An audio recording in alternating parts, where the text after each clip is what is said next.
Jozawa no weather report. And here we go. Orange Lady.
I'm going to pause it real quick. So, yeah, that was, a pretty extended interlude.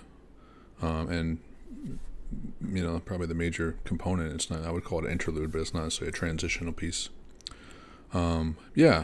Very subdued, obviously. Initially, it just reminds me, especially the chordal, reminds me of Harold Budd, which I think came, I can't remember the year I first started listening to some Harold Budd, which is very, some mixture of electronic and ambient, I would say.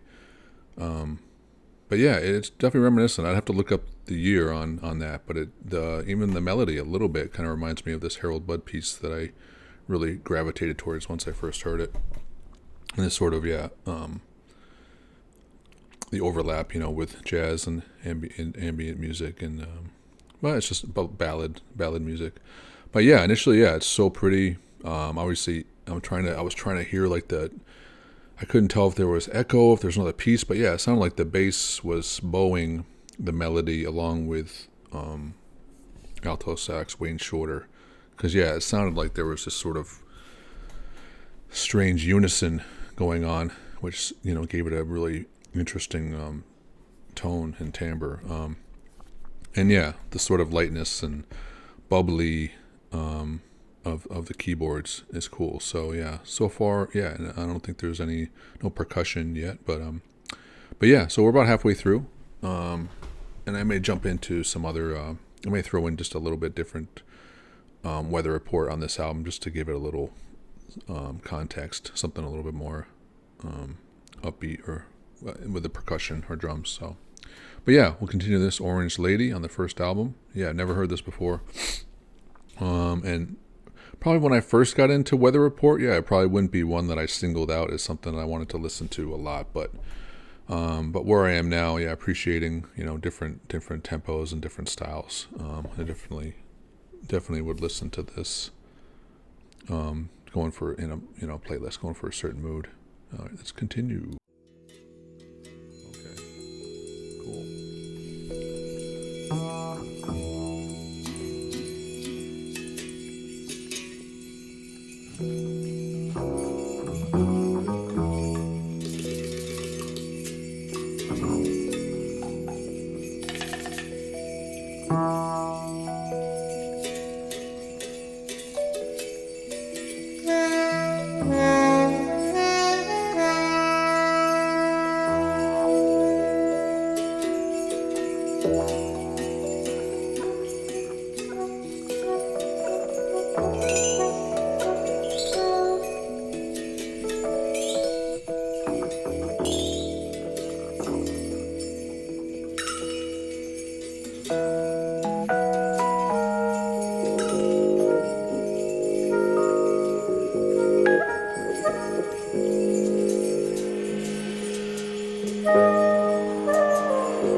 that was that was pretty intense in its ability to take you out of into its own space. I kept trying to think of, or I was trying to have a image of, where would be where I would be sitting, where I would be listening to this, what would be my environment listening to this, and I was kind of envisioning like on a slow, a super slow boat, a raft just floating down like the Amazon river, and just hearing the noises from the trees and the movement of just nature itself, but having this like just speakers just like blasting out to anybody within miles, hearing this music, and just being like, whoa, what is this force saying? It's speaking in this language. Never heard these sounds, and all the little, especially the percussion. I mean, the percussion is so interesting. It sounds like they had, a dozen different sounds, the bells and the little taps, and that initial instrument which had melody to it. I don't know what that is. I don't think they credited any of the percussion on this, so I'd have to dig really deep, I think, to find out like what were the actual instruments that made those sounds. Because some of them, I mean, I think are a little bit more obvious, but some of them I'd really interested to see what it was. And then where they placed them, I see them in the studio having that just circle of hearing front and back and right and left, and then just putting pins where I want the bells to be this, I want them to be back here, and I want the little taps to be right back here, and I want the keyboard all of a sudden it's over here, and the horns, everything had its place on the spectrum. That was, just defining the listening experience, especially with headphones. I'm not sure how it would be listening to it, with nice speakers in a vehicle or just whatever. But with the headphones, oh my God, it's just hearing it. You're just like surprised at every second. Like, what's that sound? But it's, beautiful. It's beautiful. The melody, the bass, the tone sounded so good, so warm and kind of crispy here and there, where you wanted it. But, I love this song, and I've been making the mistake of listening to some really deep tracks, these albums, for the first time, and then getting caught up with, what's the next thing, what's my next theme I'm going to explore, and doing all the research, and then I forget to go back and, listen to it more and listen to the rest of the album. So this is for some reason, one album which maybe I did listen to it, really superficially, and maybe just made some spontaneous reactions to it and said, oh, well, this is what it is, and maybe I'm going to listen to this one part, or I'm going to listen to this one piece. So I'm not sure if I took what from this album, but definitely not enough. I mean, I've heard a bunch of their other albums, Sweet Nighter and Heavy Weather, and I forget the other one, Mysterious Traveler. Those are probably my big three, I think. And Black Market. Yeah, so I mean, I've definitely explored Weather Report pretty extensively, but I didn't, I don't know, this one kind of was a blind spot for me, so I get to go back and listen to this album, man, and which is great. It's humbling, and it's also exciting to explore and re-explore older, even, it's been around forever, but still, that's why I feel like I can go back to the different decades and 70s and 80s, and there's always stuff that I didn't catch the first time, or whatever. Maybe I didn't like it before, and I like it, now I can really appreciate it on a whole different level. So I think everybody's like that. So that's what I'm doing. I'm just spending the time and trying to get the golden stuff, all the really good stuff, and learn more about it that I didn't before. So Orange Lady, Weather Report. What do we got? So I mentioned Wayne Shorter, Joseph Zawinul, Miroslav Vitus on the bass, Alphonse Mouzon. I think we heard him a tiny bit on that one, but it definitely wasn't heavy. It wasn't a heavy drumming piece. But percussion, 100%. Don Alias and Barbara Burton, which I think on their first gig I was reading, or their gig they were playing in Boston, I think they were never paid for a whole week of gigs, claiming, not enough audience or something like that, which I think they were sold out. I was surprised they were pretty big right from the beginning. I mean, they definitely had the reputation, with people they played with, Miles and stuff like that, and Cannonball Adderley. So I mean, they definitely had the credibility. But yeah, I'm always surprised when some of this music is popular, at the time. Yeah, Weather Report. I'm like, okay, God, I guess I grew up in the wrong era. But that's why I'm looking at 71. There's so much stuff that came out. So anyway, let me jump into just some of the background. So yeah, the Zawinul, Cannonball Adderley since 1962. And those are some of my favorite albums of Cannonball, yeah, and Sextet in New York and San Francisco, just live, just amazing.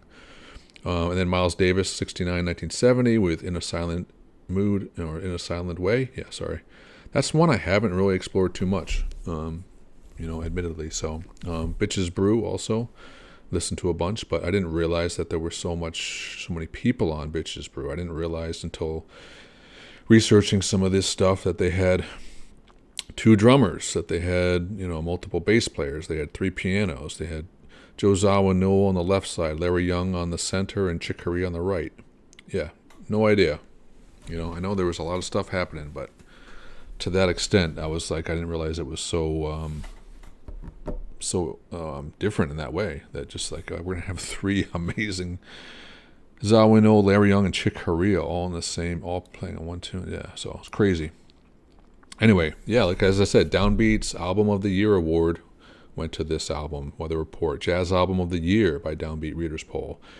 Swing Journal magazine gave it the Best Band of the Year, gave it the Best-Selling Jazz Album of the Year, and Billboard chart peaked it at number 7 for jazz albums, and top 200 albums jazz of all time, I guess, 172. Anyway, yeah, so first album, they filled that out. It says, we never played a show together. We went to the studio, recorded the album in 3 days. And the initial Weather Report album, just feeling what everybody would do with a few lines, So they kept the blueprint pretty simple. It sounds like on this, yeah, it sounds like they just kind of, they have a space to keep it simple in the blueprint and let everybody just sort of feel their way around and feel each other out. So, as this song goes, yeah, it says, it is a measure of some modern person's gleeful ignorance and suppression of intuitive perception that the point is missed. The structure is the essence. Essence is overall, each part a whole, and the end construction, the composition, is infinite. A colossal beginning, potential made concrete. That was Joe Zawinul. Yeah, pretty amazing ideology for a group of musicians to create composition. So, it said, yeah, during their first year together, the band didn't work in the U.S. They only toured Europe and the Orient instead. They sold out 5 concerts in Tokyo alone and recorded one side of their second album there in the concert.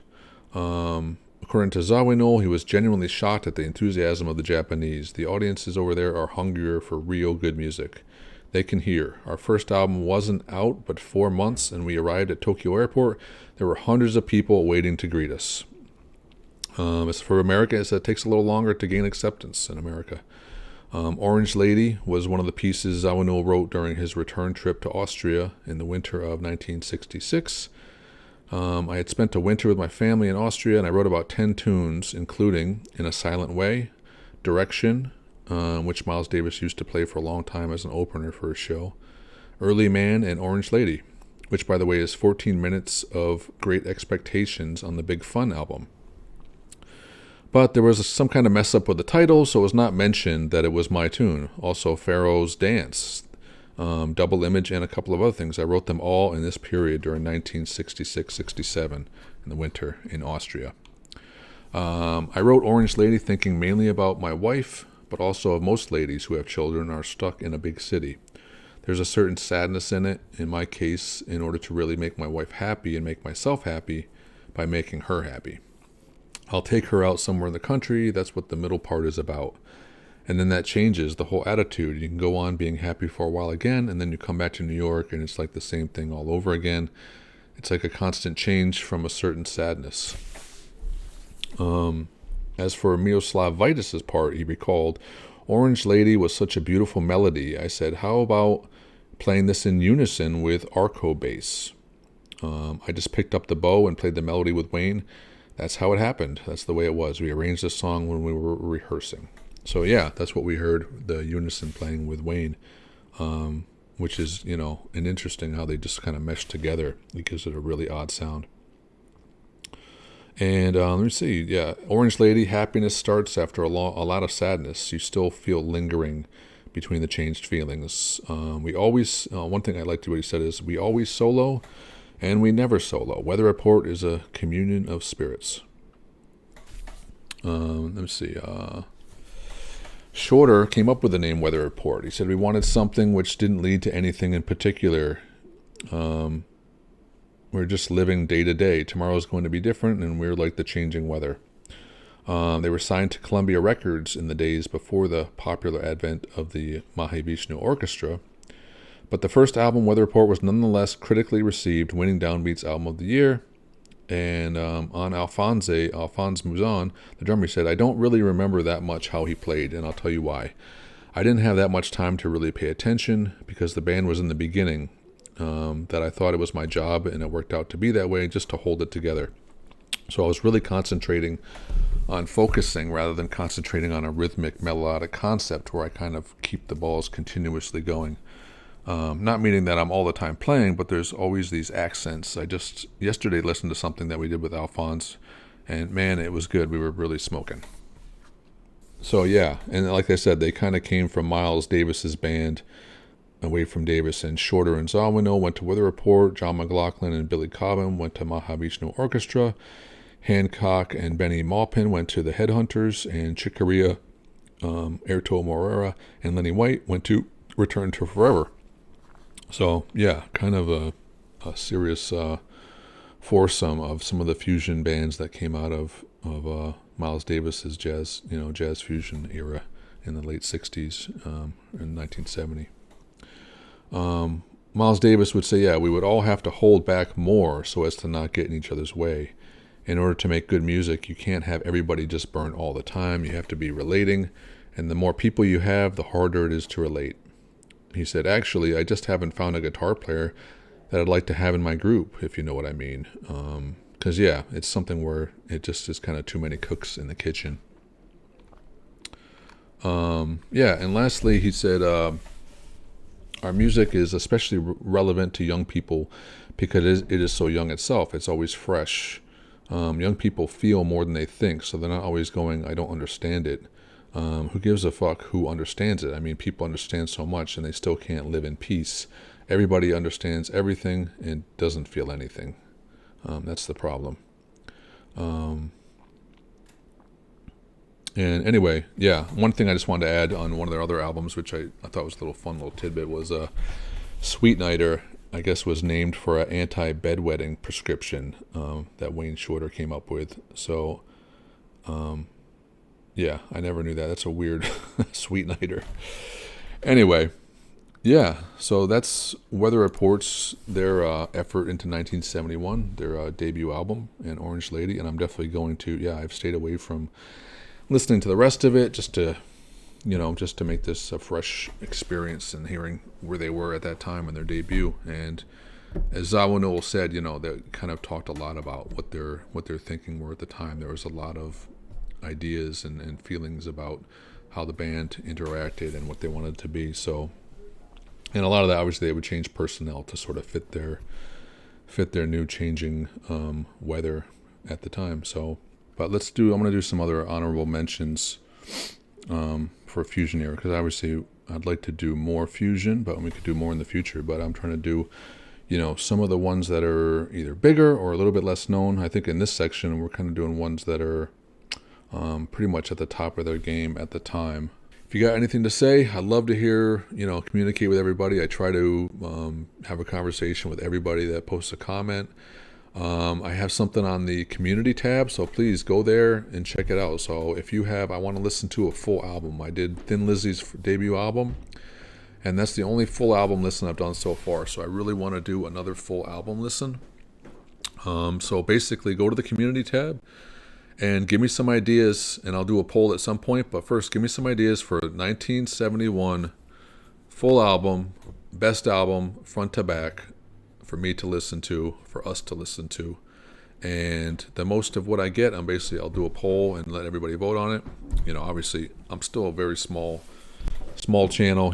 I don't have thousands of people clamoring to me to play stuff, but regardless, I'm going to do it. So at some point, I'm just going to pick a tune from 71 and do a full album. I'm not sure what the next one will be, but love to hear your input regardless. So, all right, well, I appreciate it. And, have a great day, and I'll see you on the next one, and hope you're enjoying it, and take care. Bye-bye.